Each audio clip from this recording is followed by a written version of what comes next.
activista, un hombre siempre muy cercano a las causas sociales. Rodrigo, ¿cómo estás? Habla Jorge Armando Rocha. Muy buenas tardes. ¿Me escuchas?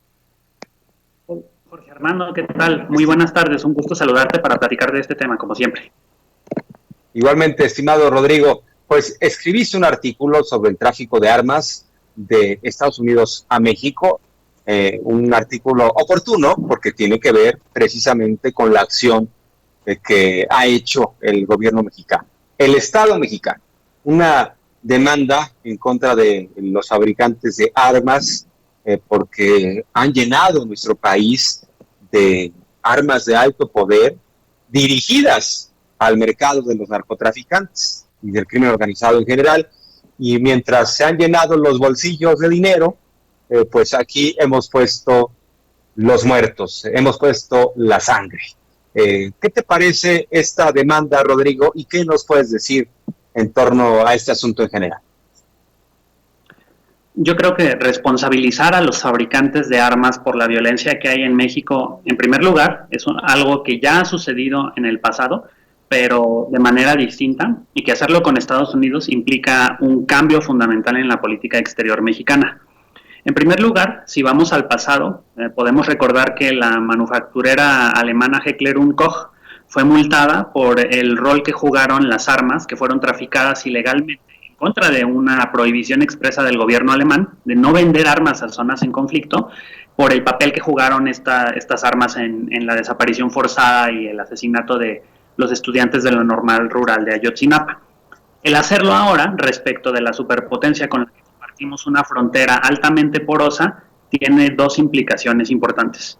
La primera es que se invierte por primera vez la relación de subordinación entre las empresas manufactureras de armas y México. Es decir, tradicionalmente la interlocución que había habido era pedirle por favor desde el gobierno de México al gobierno de Estados Unidos que hiciera algo respecto del tráfico de armas. Todas estas armas no son armas artesanales como las armas que se encuentran en conflictos como el de Pakistán, son armas manufacturadas por empresas estadounidenses y en algunas veces europeas. Y en segundo lugar, porque se ha comprobado una y otra vez que incluso tienen prácticas perversas de mercadotecnia, como el que incluyan iconografía de los narcotraficantes en su publicidad, y que es deliberado el que tengan estas tiendas de armas a lo largo de la frontera, en los primeros 12 o 24 kilómetros o millas de la frontera mexicana, hay varios centros o puntos de venta de armas que van a parar a México y muchas veces al crimen organizado porque son armas de alto poder.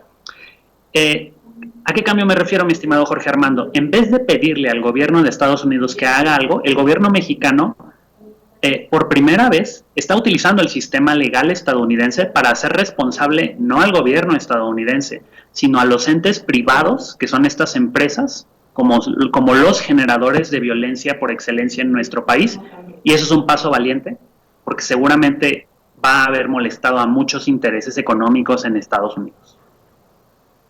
Ahora, hay quienes dicen, no hay responsabilidad, las averías nada más venden. Por ejemplo, Gabriel Cuadri se subió a ese debate y él comentó en un tuit, ya nada más falta que demande México a las automotrices, a estas agencias de automóviles, porque la gente muere en choques. Imagínense nada más el tamaño de la comparación de Cuadri, que es de estos personajes que a mi parecer no tiene pues un gesto mínimo de humanidad, no tiene sensibilidad, porque no es lo mismo comprar un automóvil que comprar un arma, y además ponerla, esta arma, en ocasiones la ponen en manos de niños, niñas, adolescentes en los Estados Unidos, y luego la ponen en manos de criminales a sabiendas que va a causar un daño. O sea, las automotrices no venden un automóvil a sabiendas que vaya a causar un daño, pero es la comparación que hace Cuadri. ¿Qué te parece esta lógica, estimado Rodrigo, que dicen, no, pues las armerías solo venden y ya si matan es su problema, es problema de los demás? ¿Qué te parece, Rodrigo? No, pues yo creo que Gabriel Cuadri es una vergüenza nacional, pero es un claro exponente de gente que valora más el dinero que la vida, ¿no? Una cosa es que le tratemos de atribuir, por ejemplo, a las refresqueras la relación con ciertas enfermedades y que pueda haber un debate alrededor del mal uso, por ejemplo, de ciertas sustancias, medicinas, lo que tú quieras. Un arma es un implemento que solamente tiene un fin, ese es dañar o matar. No hay otra finalidad de los comercializadores de armas. Y si habláramos del uso legítimo de las armas, como de aquellas que están permitidas y son de libre venta en el territorio nacional, como las que tiene la Sedena en un catálogo y hay que pedir un permiso y se tienen registradas, incluso podríamos hablar del legítimo derecho de poseer armas. Está regulado, las puedes tener en tu domicilio en México o con un permiso de aportación, las puedes transportar. Los rifles de los que estamos hablando son rifles que se usan en conflictos armados. Son rifles que están diseñados para penetrar blindajes. Son rifles como los que utilizaron los grupos de criminales para atacar al secretario de Seguridad Pública de la Ciudad de México, Omar García Harfuch, que tienen un calibre que se utiliza en zonas de guerra. Entonces, no estamos hablando de alguien que utilizó mal una pistola, por ejemplo, para defensa personal y que con ella asalta. Estamos hablando de armas de alto poder que son mercadeadas exclusivamente porque estas empresas saben del conflicto que tenemos en México y lucran con ello. De otra manera, no se explicaría que les pusieran nombres en español a estas armas, ¿no? Si su propósito fuera venderlas para cualquier otra cosa o que tuvieran esta iconografía del narcotráfico. Es como, pues, decirte, oye, pues yo te vendo algo que nada más sirve para hacer daño, es tu culpa, ¿no? A mí me parece que Cuadri omite decir que estos cabilderos, que han sido exitosos en Estados Unidos de bloquear en la legislación que se les pueda hacer responsables, lo han hecho pagando a estos cabilderos con el dinero que ganaron por exportar armas a México que están matando gente, ¿no? Entonces, pues Cuadri está completamente fuera de órbita, pero eso no es una sorpresa, ¿no?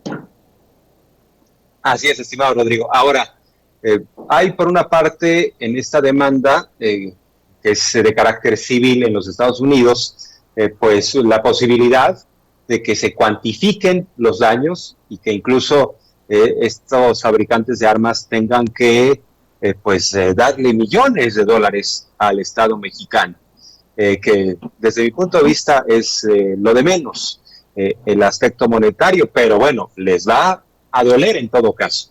Y lo importante es que les duela, porque si no les duele, van a seguir vendiendo.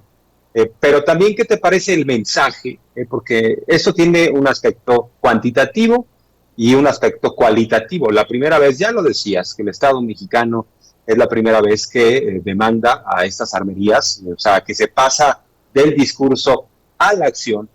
Y en ese sentido, el mensaje que está enviando México es muy importante y que se garantice que ya no tengamos estas prácticas continuamente, porque se pusieron en esta demanda las armas, los modelos que van dirigidos, o sea, sí o sí a los narcotraficantes, o sea, las pistolas con los diseños, la chapa de oro más, bueno, todo lo que ellos conocen que utiliza un narcotraficante. O sea, lo importante también es que ya no se sigan diseñando armas directamente hacia ese mercado, ¿no?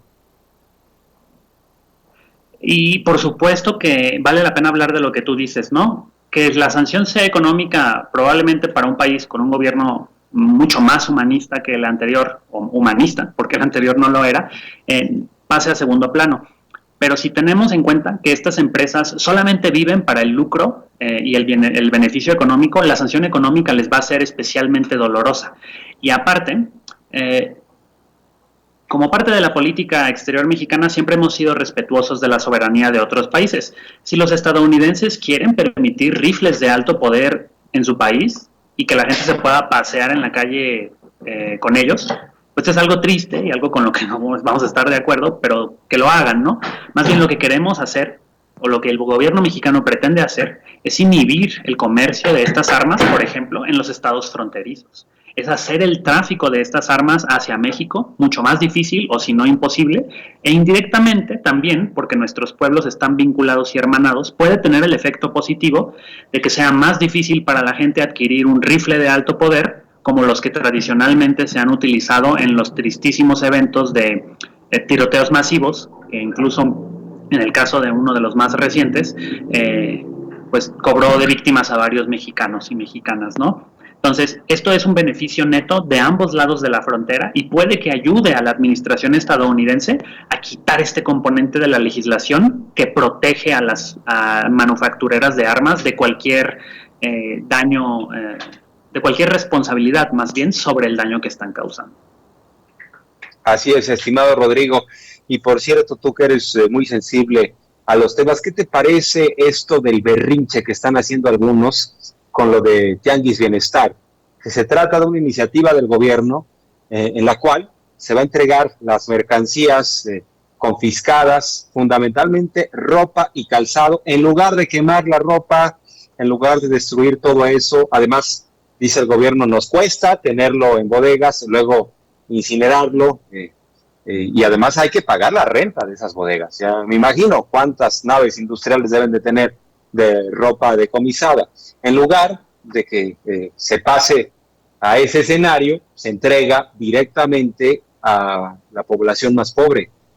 Ya lo están entregando en 70 municipios, en 4 entidades, y hay quienes dicen, no, lo que pasa es que van a dañar al mercado, y no, mejor destruyan eso antes de que pase a manos de los más pobres. Yo lo que digo es que ni siquiera va a haber un daño al mercado, porque los más pobres no tienen acceso a ese mercado.